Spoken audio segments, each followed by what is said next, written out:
আপনারা ইমাম আহমদ ইবনে হাম্বলের নাম শুনেছেন?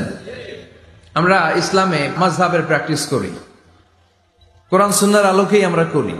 হানাফি, শাফিঈ, মালিকি, 4 নাম্বারটা আপনারা বলেন। হাম্বলি, হানাফি, শাফিঈ, মালিকি, তারপরে হাম্বলি। এই হাম্বলি মাযহাবের ধারক এবং বাহক ইমাম আহমদ ইবনে হাম্বল। উনি অনেক বড় যুগ শ্রেষ্ঠ মুহাদ্দিস ছিলেন। একক স্বতন্ত্র হাদিসের কিতাব হিসেবে পৃথিবী খ্যাত যে হাদিসের কিতাবটা, যেটার মধ্যে সবচাইতে বেশি সংখ্যক হাদিস আনা হয়েছে, মুসনাদ আহমদ ইবনে হাম্বল, এটার রচয়িতা উনি। সুবহানাল্লাহ পড়েন। প্রায় 40,000 হাদিসের কালেকশন ওই কিতাবের ভেতরে আছে। এই হাদিস কালেকশনের জন্য ইমাম আহমদ ইবনে হাম্বল বছরের পর বছর, যুগের পর যুগ, শহর থেকে গ্রাম, গ্রাম থেকে শহর চষে বেরিয়েছেন। ওনার শেষ জীবনটা উনি হাদিস সংগ্রহের কাজে ব্যয় করেছেন। একবার এক সফরে তিনি রাত্রিবেলা বেরোলেন। ইস্তেগফার পড়লে যে কি করে মানুষ মুস্তাজাবুদ দাওয়া হয় শুনেন। রাত্রিবেলা সফরে তিনি বেরোলেন, হাদিস সংগ্রহের সফর। পথিমধ্যে এক মসজিদে মাগরিবের নামাজ পড়লেন, এশার নামাজ পড়লেন। প্রচন্ড শীত। তিনি ভাবলেন আজকের রাতটা মসজিদেই কাটায় দেই, ফজরের সালাত পড়ে তারপরে বেরোব। ব্যাগ থেকে কাঁথা বের করে তিনি শুয়ে পড়লেন। কিন্তু মসজিদের দারোয়ান এসে বলে, মসজিদে তো থাকা যাবে না, আপনি বের হন। ইমাম আহমদ ইবনে হাম্বল বললেন, আমি বৃদ্ধ মানুষ, প্রচন্ড শীত, কই যাব? আমি ফজরেরও মুসল্লি, ফজর নামাজ এই মসজিদে পড়বো, আমারে বাজান তুমি থাকতে দাও। দারোয়ান বলেন, নো, থাকা যাবে না, মসজিদে থাকা যাবে না, বের হন, না হলে গাঠটি সহ বের করে দেব। চিনে নাই এটা যে ইমাম আহমদ ইবনে হাম্বল, সে বুঝতে পারে নাই। তো দারোয়ানের সাথে সুবিধা করতে না পেরে ইমাম আহমদ ইবনে হাম্বল ব্যাগ নিয়ে বেরোয় গেলেন। প্রচন্ড শীত, কাঁপছেন। হঠাৎ দেখে সামনে এক বাজার। ওই বাজারে এক খাব্বাজ বসে আছে। খাব্বাজ মানে রুটি বিক্রেতা। খাব্বাজ মানে যুবক, একজন রুটি বিক্রেতা, রুটি বিক্রি করে। যে যুবককে সালাম দিলেন, আসসালামু আলাইকুম। যুবক পড়লো, আলাইকুম আসসালাম। ইমাম আহমদ ইবনে হাম্বল বলল, যুবক, আমি মুসাফির মানুষ, থাকার জায়গা নাই, প্রচন্ড শীত। এই যে তুমি চুলার মধ্যে উনুনে রুটি বানাচ্ছ, আমি যদি তোমার চুলার পাশে বসে রাতটা কাটাই, তোমার কোনো সমস্যা হবে? যুবক বলেন, নো, কোনো সমস্যা নাই। আহলান ওয়া সাহলান ওয়া মারহাবান বিক, খোশ আমদেদ, সুস্বাগতম, আসেন। আপনি আমার চুলার পাশে বসে আগুন পোয়ালে আমার সমস্যা কি? আসেন, আসেন, বসেন, আপনি মুরব্বী মানুষ। ইমাম আহমদ ইবনে হাম্বল আল্লাহ শুকরিয়া করে চুলার পাশে বসে শীতের রাতে চুলা থেকে তাপ নিচ্ছেন, আগুন পোহাচ্ছেন।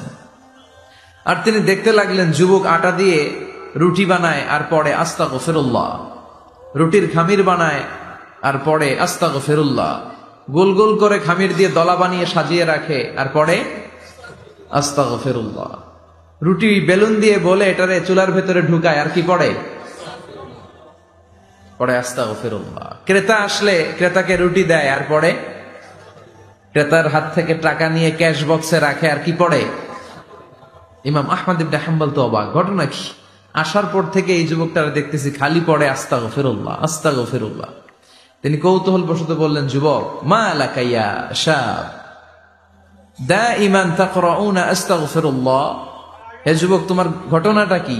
আসার পর থেকেই তুমি শুধু দেখতেছি পড়তেছো আস্তাগফিরুল্লাহ, আস্তাগফিরুল্লাহ, কারণটা কি? যুবক বলে, আমি সবসময় ইস্তেগফারের সাথে আঠার মতো লেগে থাকি, আর লেগে থাকার কারণে এর বরকতে আল্লাহ আমাকে মুস্তাজাবুদ দাওয়া বানিয়ে দিয়েছে।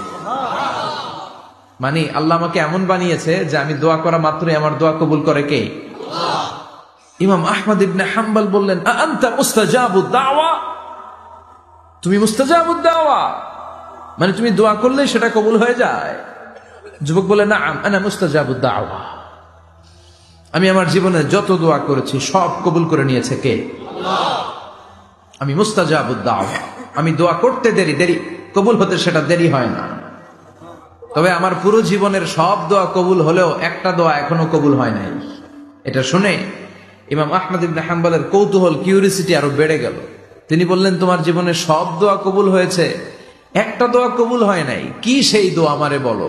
যুবক বলে, আমার জীবনে যে দোয়াটা কবুল হয় নাই সেটা হচ্ছে, আমি আল্লাহর কাছে দোয়া করে বলেছিলাম, আল্লাহ, শুনেছি এই জামানার সবচেয়ে বড় মুহাদ্দিসের নাম হচ্ছে ইমাম আহমদ ইবনে হাম্বল, আমি যেন ওই ইমাম আহমদ ইবনে হাম্বলের কপালে একটা চুমু দিয়ে মরতে পারি, তুমি তৌফিক দিও। ইমাম আহমদ ইবনে হাম্বল নিজেকে আর ধরে রাখতে পারলেন না। চোখের পানি ছেড়ে দিলেন, যুবককে জড়িয়ে ধরলেন আর বললেন, ইয়া শাব, আহমদ ইবনে হাম্বলের কপালে চুমু দেওয়ার জন্য আহমদ ইবনে হাম্বলের দরবারে তোমার যাওয়ার দরকার নাই। আহমদ ইবনে হাম্বল নিজেই তোমার দরবারে ছুটে এসেছে। আনাল আহমদ ইবনে হাম্বল, আমি নিজেই আহমদ ইবনে হাম্বল। চিল্লায় পড়েন আল্লাহু আকবার। যুবকটি চিৎকার মেরে সাইয়েদনা আহমদ ইবনে হাম্বলকে জড়িয়ে ধরল। আহমদ ইবনে হাম্বলের হাতে হাত রেখে মুসাফা করলো। আহমদ ইবনে হাম্বলের কপালে একটা চুমু এঁকে দিল আর বলল, ইয়া আহমদ ইবনে হাম্বল, এই ইস্তেগফারের কারণে আমার জীবনের সব দোয়াই কবুল হয়ে গিয়েছে। আপনি সব সময় যদি ইস্তেগফারের সাথে লেগে থাকেন, আপনারে মুস্তাজাবুদ দাওয়া বানাবে কে? আল্লাহ। এজন্য অবসরে যখন কোনো কাজ থাকে না, বেশি বেশি ইস্তেগফার পড়া যাবে না? ইস্তেগফারের সাথে আঠার মতো লেগে থাকা যাবে না? আওয়াজ করে পড়েন আস্তাগফিরুল্লাহ। আরো জোরে পড়েন আস্তাগফিরুল্লাহ। আরো জোরে পড়েন আস্তাগফিরুল্লাহ। আল্লাহ আমাদের ইস্তেগফার তুমি কবুল করো। আরো জোরে পড়ি আমিন। আল্লাহ বলেছেন, ওয়ারাব্বাকা ফাকাব্বির, তোমার রবের নামের বড়ত্বের ঘোষণা দাও। আমার সাথে সাথে পড়েন আল্লাহু আকবার, আল্লাহু আকবার, আল্লাহু আকবার।